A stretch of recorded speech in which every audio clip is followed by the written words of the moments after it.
Hello दोस्तों, नमस्कार। संगीत के आज के इस नए सेशन में आप सभी का बहुत-बहुत स्वागत है। यहाँ पे देखेंगे संगीत के एग्ज़ाम्स से रिलेटेड दोस्तों ऐसे इम्पोर्टेंट प्रश्न जो कि आपके एग्ज़ाम में जो है डायरेक्टली पूछे जाने की बहुत ज़्यादा चांसेस है। तो चलिए हम लोग देखना शुरू करेंगे सारे प्रश्नों को। लेकिन आप लोग के लिए बता दूँ दोस्तों कि आप लोग जो है आप लोग के लिए अगर आप लोग बीपीएससी की तैयारी कर रहे होंगे या फिर आप लोग एस्टेट हो है आपका या फिर अगर हम बात कर ले ईएमआरएस या फिर D triple S B UP TET MP TET, तो आप सभी लोगों के लिए जो है प्रश्न जो है काफ़ी इंपॉर्टेंट होगा। क्योंकि दोस्तों आप लोगों का जो सिलेबस होता है ना, वो सिलेबस जो होता है आपका बिल्कुल सेम होता है। लगभग आपको एक ही चीज़ पढ़ना हो जाता है। तो बहुत ज़्यादा जो है आपका सिलेबस सेम रहता है। तो आप लोग सभी के लिए जो है बहुत खास और सभी के लिए बहुत इंपॉर्टेंट हो जाएगा। तो पहला प्रश्न हम शुरू करेंगे। यहाँ पे प्रश्न है हमारा कि निम्न में से कौन सा औडव जाति का राग नहीं है। भैया नहीं वाला प्रश्न पूछ दिया है सबसे पहले ही, ध्यान रखना है।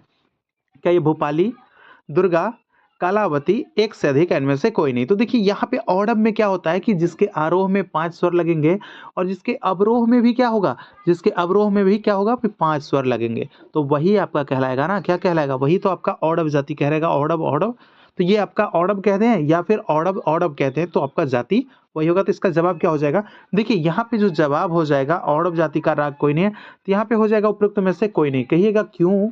क्योंकि दोस्तों यहाँ पे आपका जो है अगर भोपाली है हम बात कर ले तो इसकी जाति औडव औडव, दुर्गा की जाति औडव औडव और कलावती की जाति भी औडव औडव है। ठीक है, तो यहाँ पे उपयुक्त में से कोई नहीं। आगे देखेंगे, प्रश्न है हमारा दूसरा नंबर का। देखिए दोस्तों आप लोग अगर हमारे साथ जुड़े हैं पहली बार, तो मैंने इस बार कहा नहीं है इस सेशन में, तो चलिए अभी कह देते हैं कि अगर अभी तक आप लोगों ने चैनल को सब्सक्राइब नहीं किया है तो सब्सक्राइब करके नोटिफिकेशन को ऑल पे सेट कर लीजिएगा मेरे दोस्त, ताकि आने वाला जो भी सेशन होगा सबसे पहले आप लोगों के पास पहुंच जाएगा, है ना। तो चलिए प्रश्न यहाँ देखेंगे दूसरा नंबर, सितार पर बजाई जाने वाली विलंबित गत है। भैया सितार पे जो अगर पूछ दे आपसे कि कितने प्रकार की गत बजाई जाती है, तो आपको जवाब देना है दो प्रकार के। एक आपका होता है विलंबित गत बजता है और दूसरा क्या होता है, द्रुत गत बजता है। जिसमें कि आपका द्रुत जो हो जाता है रजा खानी हो जाता है और विलंबित आपका मस्जिद खानी हो जाता है। तो पूछा क्या बजाई जाने वाली विलंबित गत है, तो क्या जवाब देंगे, तो यहाँ पे जवाब हो जाएगा आपका ऑप्शन नंबर सी, मस्जिद खानी गत। और इसमें जो है मुखड़ा आपका कितने मात्रा का होना चाहिए, कम से कम ये 5 मात्रा का होना चाहिए और 12वीं मात्रा से ये आपका प्रारंभ होता है। ठीक है, चलिए देखेंगे तीसरा नंबर प्रश्न है, सितार की रचना किसके मिश्रण से मानी जाती है। तो किसके मिश्रण से बना है सितार भैया, तो सितार के आविष्कारक की अगर बात कर लेंगे तो ये अमीर खुसरो साहब थे। तो ये इन्होंने कहा जा रहा है कि किसके मिश्रण से इन्होंने बनाया है, क्या वीणा और सरोद, वीणा और ईरानी तंबूरा या फिर वीणा और इसराज, एक से अधिक, इनमें से कोई नहीं। तो जवाब हो जाएगा मेरे दोस्त यहाँ पे वीणा और ईरानी तंबूरा के मिश्रण से जो है आपका क्या बना है, ये आपका बना है सितार। इसको पहले क्या कहते थे, इसको सहतार के नाम से भी जाना जाता है। और इसका हिंदुस्तानी नाम जो अगर कह ले पहले का, तो इसको ये माना जाता है कि त्रितंत्री वीणा से विकसित हुआ है, ऐसा माना जाता है। ये प्राचीन मत है। ठीक है, तो बहुत सारे मत हैं, बहुत सारे लोगों ने अपने अपने आधार से बताया है। चलिए देखिए यहाँ पे चौथा नंबर प्रश्न है हमारा। देखिए एक चीज़ और आप लोगों से कह दें कि अगर आप लोगों को दोस्तों पीडीएफ किन्हीं को भी चाहिए, तो आप लोग के लिए जो है हम 199 रुपये हम रखे हैं कि मात्र छोटी सी अमाउंट। अगर आप लोग अपनी तैयारी बहुत बेहतर करना चाहते हैं तो भैया आप लोग जो है पीडीएफ लेकर भी आप लोग साथ में तैयारी कर सकते हैं। ठीक है, क्योंकि यहाँ से आप लोग सेशन देख लेंगे, फिर आपको पीडीएफ मिल जाएगा, तो दोनों चीज़ देखकर आपकी तैयारी जो है बहुत ज़्यादा जो है बूस्ट हो जाएगी आपकी। जिसके जिसे कहते हैं ना एनर्जी, तो कहाँ की एनर्जी, तो दिमाग की एनर्जी और ब्रेन की एनर्जी। ठीक है, तो बहुत ज़्यादा बूस्ट हो जाएगी। ठीक है, तो 199 आपको करना क्या है, अगर चाहिए किन्हीं को तो ये आपको व्हाट्सएप करना है 9122366282, ये व्हाट्सएप नंबर है। आप लोग इस पे व्हाट्सएप करके वहाँ से पीडीएफ जो ले सकते हैं, आपको स्कैनर प्रोवाइड करवा देंगे। उसके बाद फिर पेमेंट करके आप लोग को कंटिन्यू जो है आपके एग्जाम तक पीडीएफ मिलता रहेगा। तो आप लोग को संपर्क करना है इस नंबर पे। चलिए प्रश्न है हमारा कि राग भोपाली किस थाट के अंतर्गत आता है। भोपाली क्या बिलावल, कल्याण, पूर्वी, एक से अधिक, इनमें से कोई नहीं। तो यहाँ जवाब क्या हो जाएगा आपका, तो भोपाली जो है वो कौन सा थाट का हो जाएगा, तो यहाँ पे जो जवाब हो जाएगा आपका क्या हो जाएगा, थाट इसका हो जाएगा आपका कल्याण। ठीक है, भोपाली की वही हम गायन समय की बात कर ले तो भोपाली जो है आपका रात्रि का क्या होता है, प्रथम पहर, यानी कि फर्स्ट पहर जो है इसका गायन समय होता है। ठीक है, और भोपाली अगर पूछेगा आपसे कि भाई इसका वादी संवादी क्या है, अगर इसके बारे में थोड़ा डिटेल पूछ ले तो यहाँ पे क्या हो जाएगा आपका म और सा वादी संवादी भी बता देना है लगे हाथ। ठीक है, अगर सम प्रकृति पूछ ले तो फिर क्या बता देंगे, तो आपको भोपाली का देशकार बता देना है लगे हाथ। ठीक है, तो ये सब चीजें जो है याद होनी चाहिए। चलिए आगे देखेंगे अगला प्रश्न हमारा क्या पूछा जा रहा है कि वैदिक कालीन स्वरों में उदात्त का अर्थ है। देखिए उदात्त, अनुदात्त और स्वरित जो ये 3 आपके क्या होते थे? 3 आपके जो होते थे ये आपका सामयिक स्वर था जो कि जिससे क्या होता था? गान हुआ करते थे। तो वही पूछा जा रहा है कि जो स्वर थे वो आपका क्या पूछ रहा है कि वैदिक काल में स्वरों का उदात्त का अर्थ, ठीक है? स्वरों में उदात्त 3 प्रकार के जो थे, तो आपके लिए जो हम बताए थे कि भैया एक आपका उदात्त, अनुदात्त, ठीक है? और स्वरित कितना अच्छा से बताए थे आप लोग को, वो सेशन अगर आप लोग देखे होंगे तो आप लोग को बिल्कुल पता होगा कि बहुत अच्छा से बता दिए थे। इसमें उदात्त जो है आपका ऊँचा वाला होता था और अनुदात आपका नीचा वाला होता था और स्वरित क्या होता था? मध्यम वाला। तो क्रम भी आपको याद रखना है उदात, अनुदात और स्वरित का कैसे? ऊँचा, नीचा और मध्यम। तो भैया ये उदात पूछा है ना तो उदात कहाँ? उदात सबसे पहले यानी कि ऊँचा में है, ठीक है? तो यहाँ पे जवाब हो जाएगा ऑप्शन नंबर ए, स्वरों की उच्च अवस्था से इसका अर्थ होता है, ठीक है? तो स्वरों में उदात का अर्थ क्या हुआ? स्वरों की उच्च अवस्था से इसका अर्थ हुआ या फिर से इसमें ना लिखकर आप ऐसे भी कह सकते हैं स्वरों की उच्च अवस्था, ठीक है? और अगर निम्न पूछ दिया तो फिर क्या हो जाएगा? ये हो जाएगा आपका स्वरित हो जाएगा, ठीक है? आपको जो भी पीडीएफ देते हैं ना बिल्कुल उसका डिटेल्स लिखा हुआ मिलता है वहाँ पे, ठीक है? तो बहुत सारे लोग जो हैं वो हमसे जुड़े हुए हैं और बहुत सारे लोगों को पीडीएफ जा भी रहा है क्योंकि भई तैयारी जो है करनी है तो 199 क्या देखना है भई ये तो कुछ भी नहीं है, आप लोग तो यूँ ही खर्च कर देते होंगे लेकिन बस मुझे ये भी मैं नहीं लेता, ठीक है?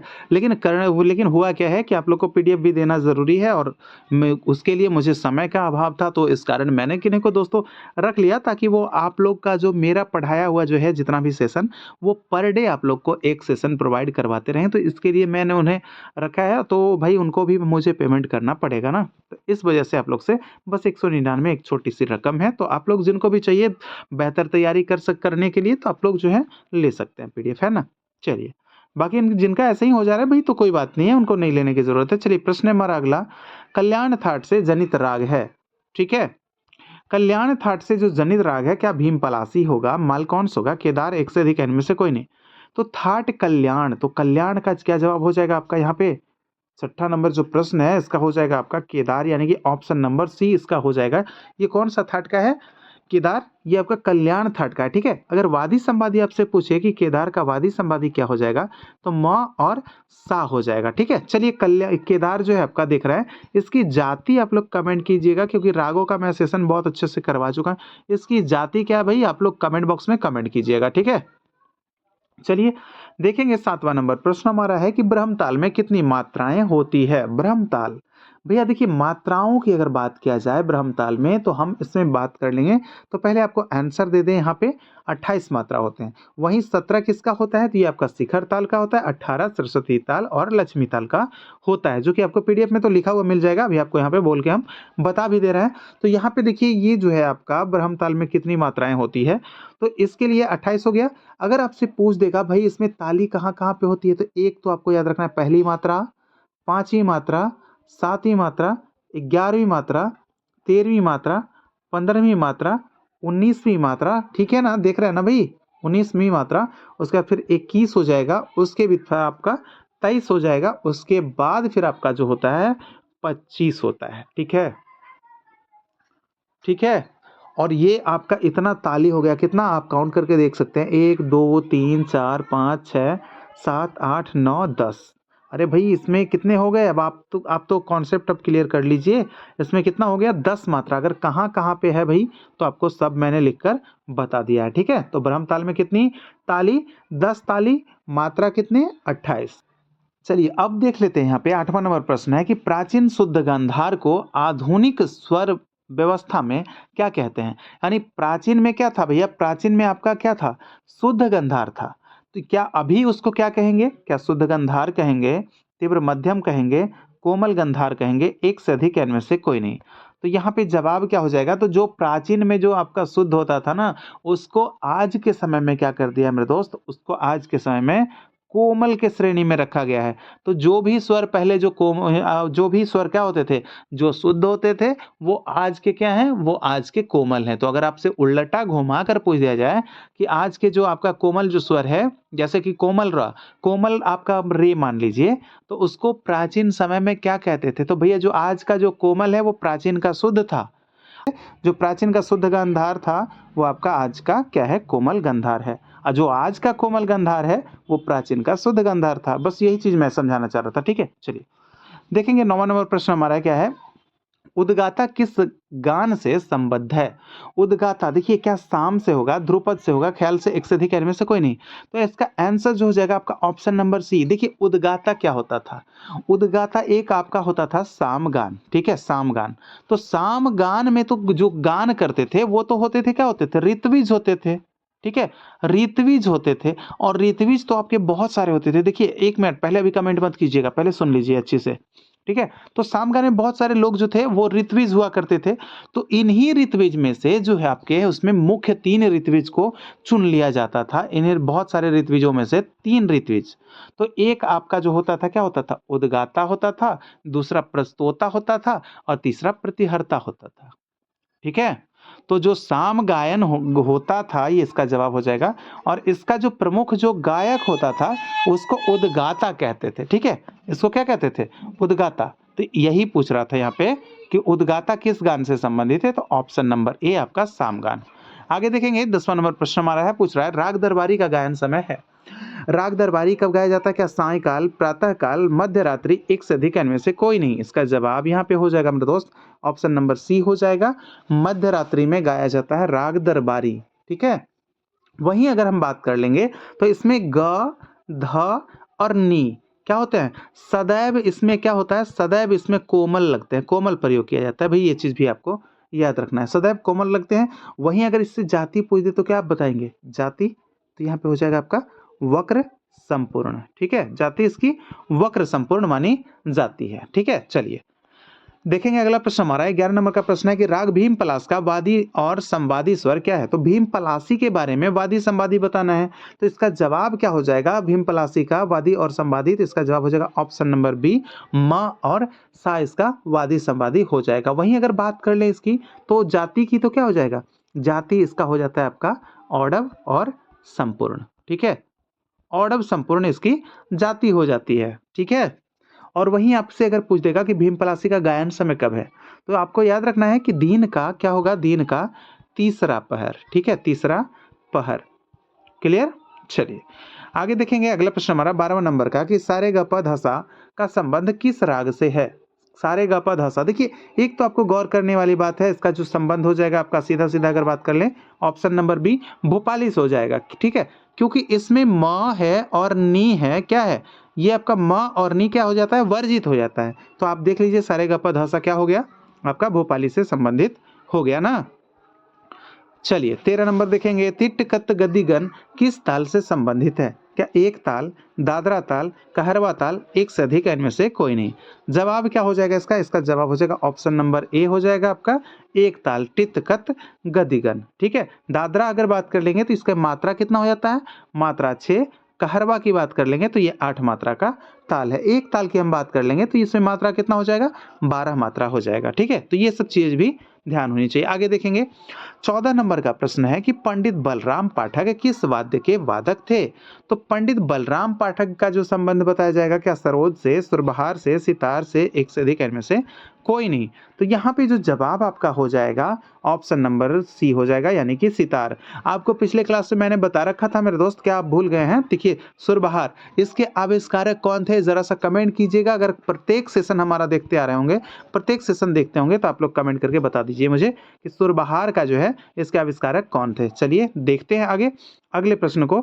यहाँ पूछा जा रहा है भरत ने कितने स्वर माने हैं। क्या 9 स्वर, 2 स्वर, 7 स्वर, एक से अधिक, इनमें से कोई नहीं। तो यहाँ जो जवाब हो जाएगा, भरत ने जो स्वर माने हैं, इस यहाँ पे क्या हो जाएगा, तो यहाँ पे भरत ने कितने स्वर, यहाँ पे क्या बोला है, स्वर माने, तो यहाँ पे आपको जवाब देना है 9 स्वर। ठीक है, अगर आपसे पूछता कितने विकृत स्वर माने हैं, तो विकृत स्वर ये 2 माने हैं। कौन कौन से भाई, आप लोग को कमेंट करना है, कमेंट बॉक्स में एक अंतर्गंधार बता दीजिएगा और दूसरा काकली निषाद बता दीजिएगा। ठीक है, तो कमेंट करके बताइए फटाफट इसी चीज को।